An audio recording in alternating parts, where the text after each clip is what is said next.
وعلیکم السلام ورحمۃ اللہ وبرکاتہ۔ آپ کا سوال یہ ہے کہ ایک آدمی دو مسجدوں میں ایک ہی اذان دے سکتا ہے؟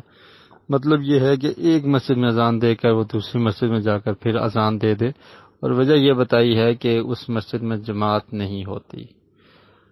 اصل میں ہمارے ہاں معاشرے سے نماز کا نظام اس طرح سے ختم ہو چکا ہے کہ اب اس طرح کے مسائل بھی پوچھنے پڑتے ہیں، یا اس طرح کے مسائل بن جاتے ہیں کہ آدمی ایک ہے اور اس نے اذان دو مسجدوں میں دینی ہے۔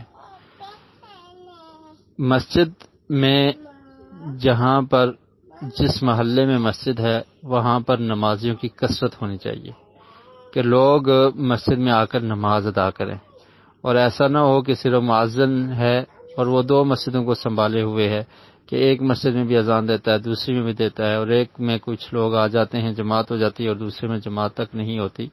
تو یہ ایک المیہ ہے، یہ ایک افسوسناک خبر ہے کہ مسلمانوں کی حالت یہ ہو چکی ہے کہ وہ مسجدوں سے اتنے دور ہیں۔ مسجد تو بنا دی پل بھر میں ایمان کی حرارت والوں نے، من اپنا پرانا پاپی رہا برسوں نمازی بن نہ سکا۔ تو مسجد بنانے میں تو جلدی کی جاتی ہے، لیکن نمازی بننا یا بنانا یہ بڑا مشکل ہے۔ تو جس مسجد میں جماعت نہیں ہوتی تو پھر وہاں پر اذان دینے کی ضرورت نہیں ہے۔ آپ اس مسجد میں اذان دیں جہاں پر اذان دینے کے بعد کچھ لوگ مسجد میں آتے ہیں اور پھر وہ جماعت کے ساتھ نماز پڑھتے ہیں۔ تو جس مسجد میں صرف اذان کہی جاتی ہے اور اس کے بعد اس کو لاک کر دیا جاتا ہے، بند کر دیا جاتا ہے، تو جب وہاں پر نماز نہیں ہو رہی، جماعت نہیں ہو رہی، تو پھر وہاں پر اذان دینے کا بھی کوئی مقصد نہیں ہے۔ تو ضرورت اس بات کی ہے کہ دونوں مسجدوں میں اذانیں بھی ہوں اور جماعت کے ساتھ نماز بھی ہو۔ مسجد کو ویران رکھنا یہ درست نہیں ہے۔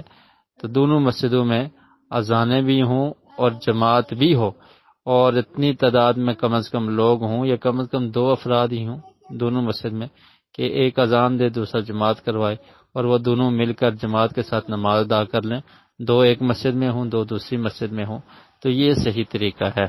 اگر ایسا نہیں ہے اور ایک مسجد میں نہ کوئی جماعت کروانے والا ہے اور نہ نماز پڑھنے والا ہے، تو پھر اس تکلف کی ضرورت نہیں ہے کہ پہلے ایک مسجد میں جا کے آپ اذان دے آتے ہیں اور پھر اس کو لاگ کر کے دوسری مسجد میں آ کر اذان دیتے ہیں اور جماعت ہوتی ہے۔ تو پھر یہ تکلف ہے، اور ہمیں اپنے حال پر غور کرنا چاہیے، فکر کرنی چاہیے کہ ہم نے اپنے دین کو کس طرح پہ سے پش ڈال دیا ہے، اور مسجدوں سے ہماری حاضری کس طرح سے ختم ہو رہی ہے، اور مسجدوں کو ہم نے کس طرح غیر آباد کر دیا ہے۔ یہ ایک لمحہ فکریہ ہے۔ تو اللہ رب العالمین ہمیں پکا نمازی بنائے، مسجدوں کو آباد کرنے کی توفیق نصیب فرمائے۔